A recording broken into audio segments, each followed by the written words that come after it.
Hello everyone! Today I'm baking a favorite and a classic, biscotti. This is such an easy and flexible recipe, you're going to love it. The only thing you need to decide is what to add into it. I personally love cranberries and almonds, but the rest of my family loves the biscotti with chocolate chunks and almonds. You can add whatever you want, and you don't have to use almonds. You can use pecans, hazelnuts, or even pistachios. And you can use chocolate instead of the cranberries or any other dried fruit, whatever makes you or your family happy. For this recipe, you'll need 150 grams of sugar, that's 3/4 cup, 125 grams of vegetable oil. I use avocado oil, that's about 1/2 cup, 2 large eggs. I use extra large, and it's fine. 4 grams of almond extract, that's 3/4 teaspoon. 120 grams of whole raw almonds or other nuts, that's 3/4 cup. 65 grams of dried cranberries or chocolate chunks, your choice, or any other dried fruit that you might like instead, that's 1/2 cup. 265 grams of all-purpose flour, that's 1 3/4 cup. 10 grams of baking powder, that's 2 teaspoons, 2 grams of salt, that's 1/2 teaspoon, 2 grams of ground nutmeg, totally optional. You can leave that out if you want, 1/2 teaspoon. I gave the measurements in both weight and cups and spoons, but please don't stress over a gram more or less. This recipe is very forgiving. So let's start with the sugar and then the wet ingredients. In a bowl, I add the 3/4 cup of sugar, and to that, the vegetable oil. I'm pretty sure avocado is considered a fruit, but like I said, this recipe is very forgiving, and I like to use avocado oil, so avocado oil it is. Then add in 2 eggs, either large or extra large is fine.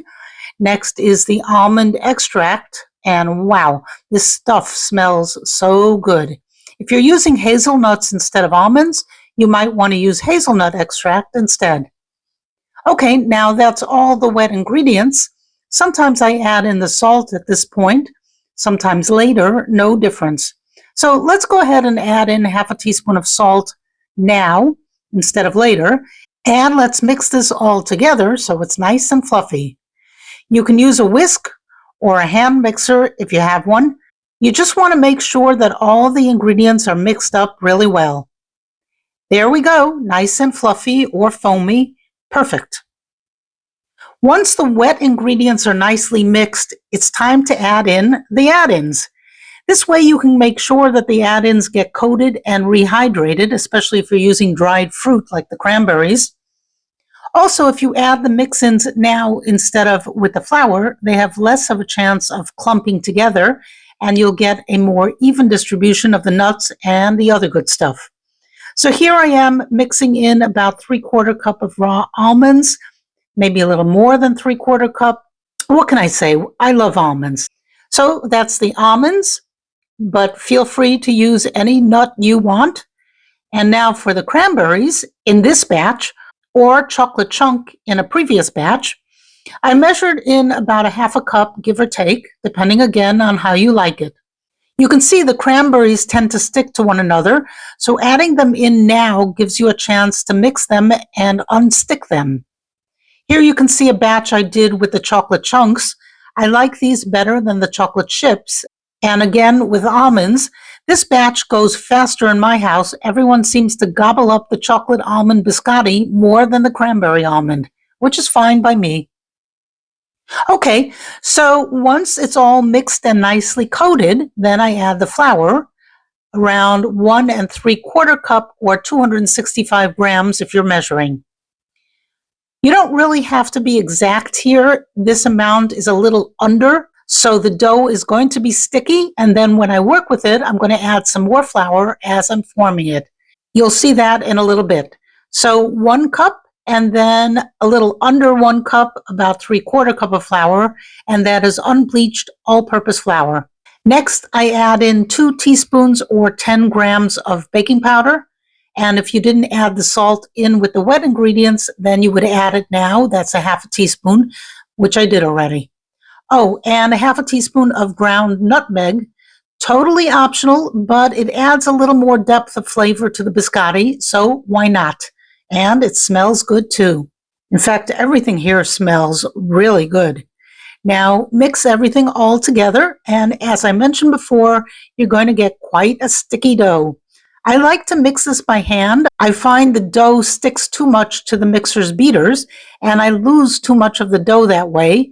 Also, it's easy to mix up by hand, so that's what I do. Next, I turn this onto a very well-floured board or working surface. Because the dough is so sticky, you need to cover the board and your hands with lots of flour. Don't worry about using too much flour here. We used less flour when we actually made the dough, so this is fine, and it's going to help with shaping the dough. For this recipe, you should split the dough in half, so you have two somewhat equal parts. Again, don't stress on that. And then roll each into a nice log shape, using enough flour to get the job done. Again, don't worry if the logs aren't symmetrical or they look a little funny. As they bake, they'll spread out, and then you're going to slice them and rebake them. So in the end, they're going to look just fine. I have here a baking sheet that's 18 by 13. That's a standard half sheet size cookie sheet. And I cover it with parchment paper to bake on. The parchment paper tends to roll up on me, so if you ball it up first, then open it up and lay it down, it won't curl up on itself. And then the two logs go onto that and into a 350 degree Fahrenheit or 180 degrees Celsius oven for about 20 to 30 minutes. I did preheat the oven so that while it was making the dough, it has already reached 350 degrees. You can check on the dough at the 20 or 25-minute mark, and even if it's not quite done, that's fine since it's going to be baked a second time, but it should be at least turning brown, not raw.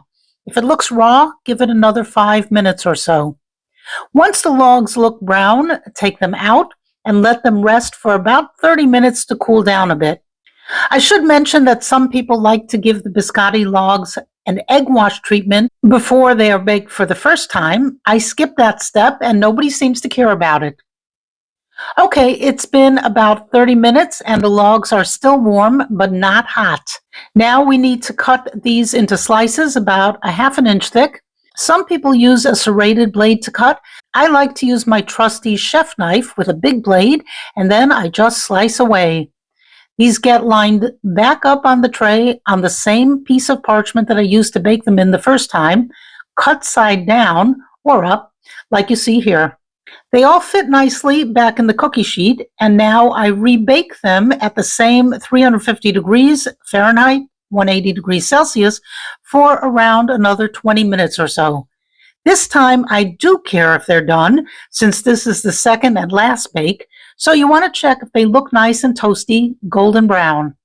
Usually if they're golden brown on the tops, then the bottoms are also golden brown, and I don't find I need to flip them. It could be the stainless steel pan I'm using or the parchment paper, I'm not sure, but the bottoms get just as toasted as the tops. If yours don't, depending on the pan you're using, then you'll need to flip them and bake the other side for another bunch of minutes until that side is golden as well. But mine get done on both sides at the same time. So that's what it looks like, crunchy and toasty and delicious.